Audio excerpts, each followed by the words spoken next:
is usually a small, almost forgettable moment when you first notice it.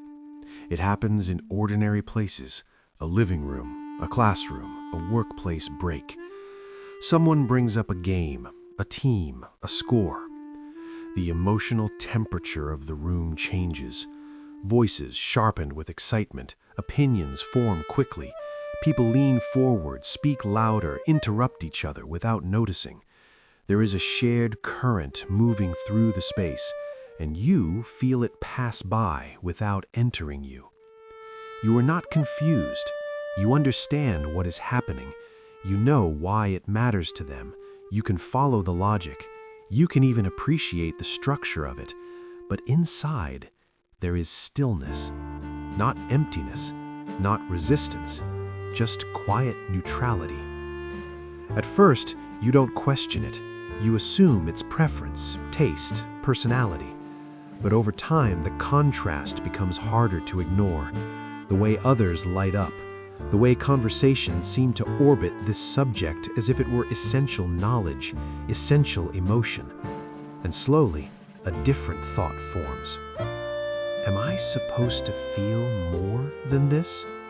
Because the world rarely treats indifference as neutral. It treats it as absence.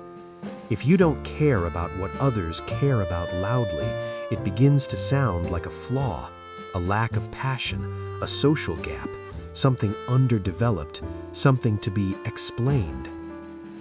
So, you start watching yourself. You notice how easily people bond over teams they've never met, outcomes they don't control. You notice how meaning appears to arrive fully formed for them, while for you, meaning usually takes time. It builds inwardly, not collectively. And you wonder, quietly, without drama, if your way of relating is somehow thinner. But the truth is more precise than that. You are not disconnected from feeling. You are simply not pulled by borrowed emotion. What others feel intensely through shared symbols, you experience more selectively. You don't attach easily to external identities. Your attention does not rush toward competition, victory, or allegiance just because others do.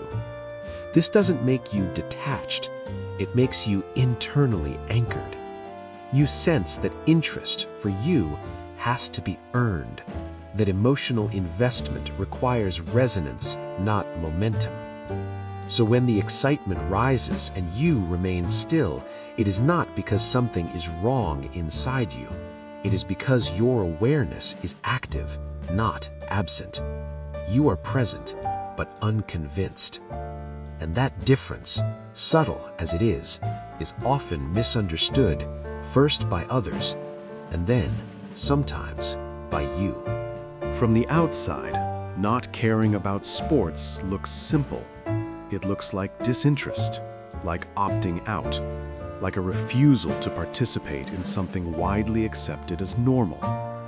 Because socially, sports are treated as more than entertainment. They are a psychological shortcut, a fast track to shared identity. When someone says we won or we lost, the mind folds individual emotion into a collective outcome. Belonging is created without intimacy. This works well for many people. Human brains are wired for group alignment. Shared focus reduces uncertainty. Predictable rituals, games, seasons, rivalries create emotional structure. Even conflict is contained. There is an enemy, but it is symbolic, a safe outlet for intensity.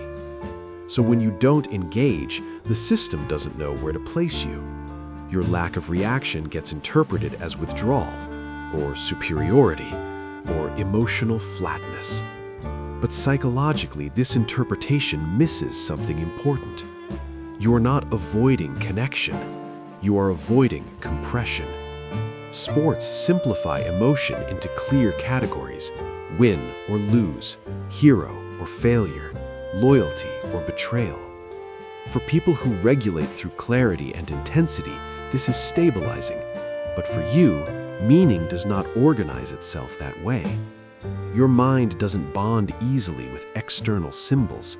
Identity for you is not something you wear, it is something you inhabit.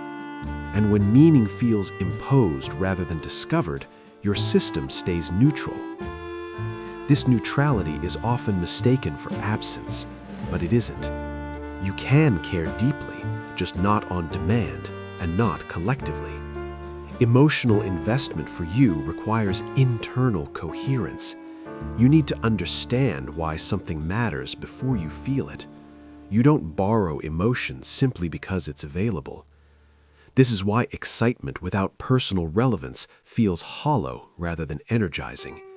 And this is why social pressure around sports can feel subtly alienating. Not because you reject others, but because others assume that caring should be automatic. It isn't for you. Your psychology favors depth over synchronization, reflection over rallying. You process emotion inwardly, not through shared spectacle. So when society labels your difference as detachment, it's not identifying a lack, it's misreading a different emotional economy. You are not outside connection. You are simply oriented toward meaning that emerges quietly, internally, and on its own timeline. To understand this difference fully, you have to move below thought and into the body. Because this is not just about preference or personality, it is about regulation. For many people, sports activate the nervous system in a way that feels stabilizing. The raised voices, the sudden tension, the collective anticipation, these sensations create a controlled surge of arousal. Heart rate increases, attention narrows, emotion finds a clear channel. The body reads this as purposeful stimulation. There is something to track, something to root for, something to release emotion into. For you, the same stimuli land differently. The noise does not organize your attention, it fragments it. The emotional swings don't feel clarifying, they feel abrupt. Where others experience catharsis, you may feel subtle tightening. Where others feel energized, you may feel slightly drained. This is not hypersensitivity, it is selectivity at the level of the nervous system. Your body tends to regulate through continuity rather than spikes, through steady attention rather than sudden surges. Environments that oscillate rapidly between hope and disappointment, triumph and frustration don't provide grounding for you. They require constant adjustment. So instead of immersion, you experience observation. You may notice yourself staying mentally adjacent, following the game intellectually but not emotionally, aware of what is happening without being pulled into it. This distance is often mistaken for disengagement, but internally it functions as self-regulation. Your system is preserving equilibrium. This is why certain settings feel exhausting even when nothing bad is happening. A crowded sports bar, a loud watch party, a room vibrating with competitive emotion. Your body doesn't interpret these as celebration. It interprets them as sustained arousal without meaning. And sustained arousal without meaning is draining. By contrast, you likely feel most regulated in environments that allow emotional spaciousness. Quiet conversations, solitary focus, long stretches of thought without interruption, places where attention can widen rather than contract. Your nervous system doesn't need stimulation to feel alive, it needs coherence. This way of relating rarely appears suddenly.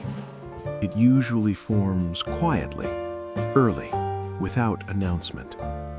Long before you had language for preference or personality, your system was already learning where it felt settled, learning where it felt strained, learning which environments asked too much of you without offering enough in return. When you look closely, the quiet truth emerges. Nothing is missing.